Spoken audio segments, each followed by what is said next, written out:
हाय, आज हम बात करेंगे तीन बहुत ही इंपॉर्टेंट इशू पे। पहला है घटी हुई जीडीपी के बारे में, फिर घटा हुआ राजस्व जिसकी वजह से केंद्र सरकार ने राज्यों का जीएसटी का हिस्सा देने से मना कर दिया, और बढ़ती हुई बेरोजगारी के बारे में। कोरोना वायरस के आने से पहले ही हमारी अर्थव्यवस्था जो है वो बहुत बुरी स्थिति में पहुंच चुकी थी, और अच्छी खासी भागती हुई अर्थव्यवस्था जो है वो 4 से 5% के बीच में ग्रो करने लगी थी। उसके बाद क्या हुआ? उसके बाद कोरोना वायरस के चलते लॉकडाउन लगाया गया और टाइम दिया गया 21 दिन में सब सही हो जाएगा। टाइम तो पहले भी दिए जा चुके हैं, पर हुआ क्या? उल्टा हुआ, बल्कि हमारी अर्थव्यवस्था और ज़्यादा खराब हो गई। अब यहाँ मैं आपको एक बात साफ साफ बता दूँ, 2020 से पहले की सारी जिम्मेदारी सिर्फ नेहरू की और किसी की नहीं है, तो आप किसी और को जिम्मेदारी देने की कोशिश ना करें। तो ये है आज का वीडियो, एक्ट ऑफ गॉड या एक्ट ऑफ, ये फिल इन दी ब्लैंक्स है, ये आपके लिए छोड़ा गया, अपने मर्जी से इसको भर सकते हैं। क्या हो रहा है हमारी अर्थव्यवस्था को, इसके बारे में आज हम बात करेंगे। पर मैं आपको बता दूं, ये एंटी नेशनल लोगों का काम है, जिन्होंने ज़बरदस्ती जाके खरीदारी नहीं करी, इसकी वजह से आज ये हाल हुआ है। तो थोड़ी ज्ञान की बात हो जाए पहले। जो इनडायरेक्ट टैक्सेस होते हैं वो किसी और के ऊपर लगाए जाते हैं, पर उनका पेमेंट कोई और करता है। जैसे मैन्युफैक्चरर्स होते हैं, यानी कि जो प्रोड्यूसर्स होते हैं, निर्माता होते हैं चीज़ों के, उनके ऊपर वो टैक्स लगता है, और देना किसको पड़ता है? कस्टमर को देना पड़ता है। इसके विपरीत जो डायरेक्ट टैक्सेस होते हैं वो जिसके ऊपर लगाए जाते हैं उसी को देना पड़ता है। जैसे कि इनकम टैक्स है, आपके ऊपर लगेगा तो आपको ही देना पड़ेगा। तो हमारी सरकार ने क्या करा कि 2017 में ये इन सारे टैक्सेस को एक साल ऐसे करके यूँ बड़ी से उसमें मिलाया और एक नया टैक्स बना दिया, गुड्स एंड सर्विस टैक्स। और एक गुड्स एंड सर्विस टैक्स की काउंसिल भी बनी, जिसको जीएसटी काउंसिल बोलते हैं। और जुलाई में बहुत ज़्यादा फैन फेयर के साथ खूब हल्ला मचाया गया, वन नेशन वन टैक्स ऐसे करके, और बहुत सारा फैन फेयर किया गया। एक पार्लियामेंट का मिडनाइट सेशन लगाया गया, और उसके बाद एक बहुत बड़ी घटना बना के उसको लगा दिया गया। मतलब शो ऑफ में कोई कमी नहीं होनी चाहिए। अब क्योंकि इस टैक्स में बहुत सारे इनडायरेक्ट टैक्सेस जो हैं वो सब्स्यूम्ड हो रहे थे, इसकी वजह से राज्य जो है पहले इस पर तैयार नहीं थे, क्योंकि उनको रेवेन्यू लॉस होने वाला था। इसलिए जीएसटी में एक स्पेशल फॉर्मूला तैयार किया गया, जिससे कि राज्य जो है इसको मान लें, यानी कि जितने भी स्टेट्स थे वो मान जाएं जीएसटी के ऊपर। क्या किया गया? उनको ये बताया गया कि 2015-16 को बेस ईयर माना जाएगा, यानी कि 2015-16 से आगे की कहानी शुरू की जाएगी। 2015-16 में जो आपकी इनकम होगी वो आपकी बेस इनकम मानी जाएगी, और हर साल ऐसा माना जाएगा कि आपका राजस्व 14% से बढ़ रहा है।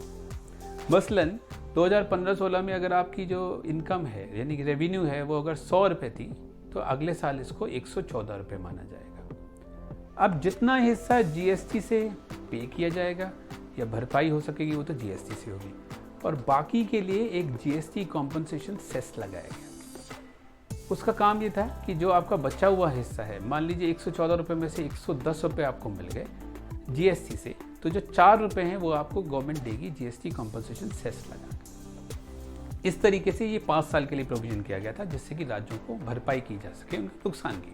तो अब एक सवाल बनता है, आखिर कौन से ये गुड जिनके ऊपर ये टैक्स लगाया गया है, और ऐसी कौन सी कमोडिटीज़ हैं जिनके ऊपर टैक्स लगाने से कोई फ़र्क नहीं पड़ने वाला है? तो आप खुद ही देख लीजिए। जो बाकी पान मसाला, उसके बाद ये दिल मांगे मोर, अरे ये वाला मोर नहीं, कोल्ड ड्रिंक, सिगार है, तंबाकू से बने जितने भी प्रोडक्ट हैं वो, सिगरेट है, ऑटोमोबाइल्स है, कोल और लिग्नाइट है। ये इसलिए लगाया गया जिससे कि राज्य जो है मान सकें, क्योंकि उनको कॉम्पनसेशन मिलने वाला था। 5 साल के बाद क्या होगा? 5 साल के बाद जितना पैसा बचा होगा उसको आधा केंद्र सरकार रख लेगी, और बाकी पैसा जो है, आधा पैसा जो है वो उस साल की रेवेन्यू के शेयर में राज्यों में बांट दिया जाएगा। तो अब ये कौन बताएगा कि कितना पैसा सेंट्रल गवर्नमेंट स्टेट गवर्नमेंट को देगी? ये बताता है वित्त आयोग, यानी कि फाइनेंस कमीशन। उसकी रिकमेंडेशन पे ये सब काम होता है। 15वें वित्त आयोग ने भी 14वें वित्त आयोग की तरह ही रिकमेंड किया 42% शेयर देने का। इस साल फ़र्क कितना है कि 41% बाकी स्टेट्स को दिया जाएगा, और 1% दिया जाएगा न्यूली फॉर्म जम्मू कश्मीर और लद्दाख को। रेवेन्यू की बात करें तो स्टेट गवर्नमेंट का 60% टैक्सेस से आता है, और उसमें भी 42% जीएसटी से आता है। जीएसटी के रेवेन्यू की अगर बात करें तो 2020 के मार्च तक 33 महीनों में सिर्फ 9 महीने ऐसे हैं जब हमारी सरकार का जो रेवेन्यू है, जीएसटी का रेवेन्यू है, वो 1 लाख करोड़ के आसपास से या उससे ज़्यादा आया है। सिर्फ 4 महीने ऐसे हैं जब 1,05,000 करोड़ आया है, बाकी टाइम वो स्टैग्नेंट रहा है। तो ऐसे टाइम में, ऐसी रेवेन्यू में किस तरीके का 14% का बढ़ा हुआ शेयर दिया जा सकता है? इसी तरीके से लास्ट ईयर जो पे किया गया है उसमें 40% का गैप था सेस कलेक्टेड और कॉम्पनसेशन पेड। सब कुछ तो ठीक है, तो समस्या क्या है? क्या कह रहे हो? सबसे बड़ी समस्या तुम हो? चुप करो। अब को तो सबसे बड़ी समस्या है पेमेंट की। तो हमारी गवर्नमेंट ने अप्रैल से स्टेट गवर्नमेंट का 1,05,000 करोड़ रुपये बकाया है, जो दिया नहीं। इस साल का माने तो 3 लाख करोड़ रुपये स्टेट गवर्नमेंट के बनते हैं, जिसमें हमारी सरकार को उम्मीद है कि सिर्फ 65,000 करोड़ रुपये का ही रिकवरी हो पाएगी, यानी कि 2,35,000 का शॉर्टेज हो जाएगा। ये एक बहुत बड़ा नंबर है। सरकार मांग रही है कि 2,35,000 जो करोड़ है उसमें से 97,000 करोड़ जो है वो तो जीएसटी की इम्प्लीमेंटेशन की वजह से है, और बाकी जो है वो सब है act of God. Narayan Narayan. अब यहाँ पे बात जो है बिखर गई। क्यों? क्योंकि राज्य जो है इस पे अड़ गए, उनका रेवेन्यू लॉस हो रहा था। 41वीं मीटिंग में जीएसटी काउंसिल की हमारी सेंट्रल गवर्नमेंट ने स्टेट गवर्नमेंट को मना कर दिया कि वो इनका शेयर नहीं दे पाएगी। बस यहीं से झगड़ा शुरू हुआ, क्योंकि कोविड की इमरजेंसी की वजह से राज्य सरकार को भी पैसा चाहिए। तो सेंट्रल गवर्नमेंट ने रिजोल्यूशन के लिए 2 ऑप्शन दिए, बिल्कुल Rohit Shetty style.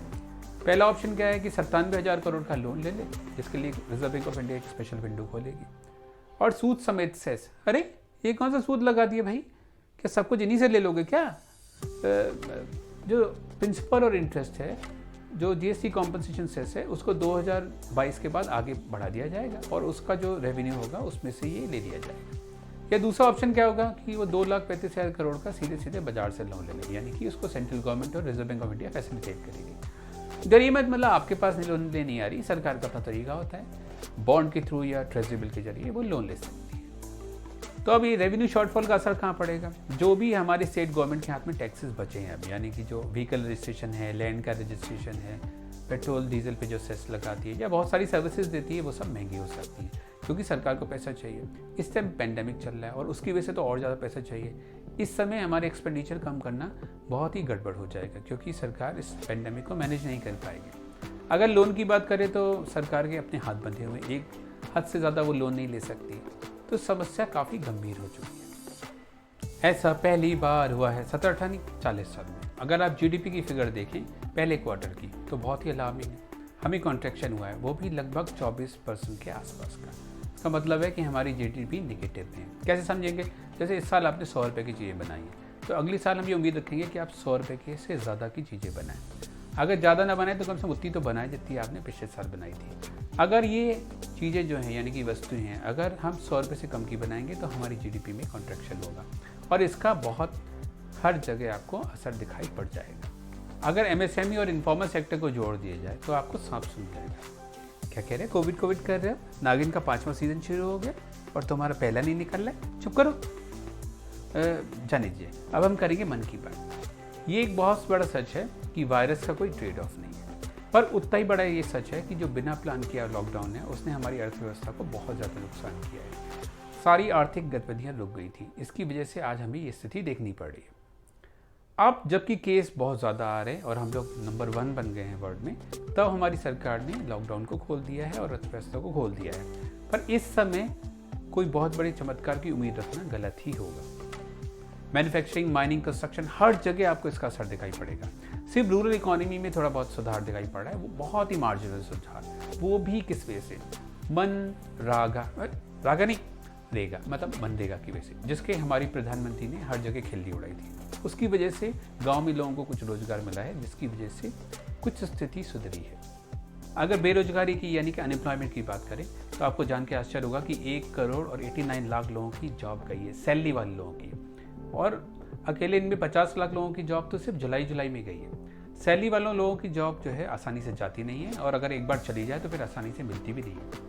68 lakh daily veg earners हैं जिनके काम धंधे खत्म हुए हैं। सबसे ज़्यादा नुकसान हुआ है मैन्युफैक्चरिंग में, जहाँ सबसे ज़्यादा जॉब का लॉस हुआ है। जाते जाते आपको ये बता दें कि रिजर्व बैंक ऑफ इंडिया ने जो लोन पे मोरेटोरियम दिया हुआ था उसको 31 अगस्त के बाद बढ़ाने से मना कर दिया है। अभी मोरेटोरियम क्या था कि अगर आपका कोई लोन चल रहा हो तो आपको ये सुविधा दी थी कि पहले 3 महीने में, फिर उसको बाद में 3 महीने के लिए और बढ़ा दिया था कि आप अपनी इंस्टॉलमेंट को डिफर कर सकते हैं, यानी कि 6 महीने के बाद आप उसको रीपेमेंट शुरू कर सकते हैं। हालांकि आपका इंटरेस्ट उसमें लगना था। जानकारों का मानना है कि इससे लोन डिफॉल्ट बढ़ सकते हैं। एक और ये एस्टीमेट है कि जो लोग आधे मतलब हमारे एनपीएस के लिए यानी कि आउटस्टैंडिंग के लिए जो जिम्मेदार हैं, उन्होंने इसका सबसे ज़्यादा फ़ायदा उठाया है। बैंकों का ऐसा मानना है कि जो लोग कैपेबल थे पे करने के लिए, उन्होंने इसका ज़्यादा फ़ायदा उठाया है, इसलिए इसको आगे नहीं बढ़ाना चाहिए।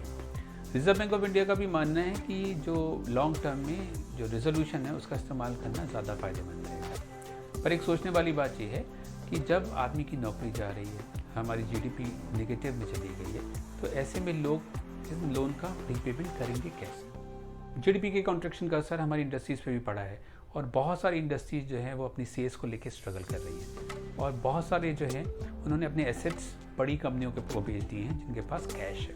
अभी हाल में ही फ्यूचर ग्रुप ने अपने एसेट्स को, अपने बहुत सारे ब्रांड्स को रिलायंस रिटेल को बेच दिया है। हम अगले वीडियो में इन सब बारों में चर्चा करेंगे विस्तार से और इसके अलावा हम बात करेंगे भारतीय टेलीकॉम बाजार की।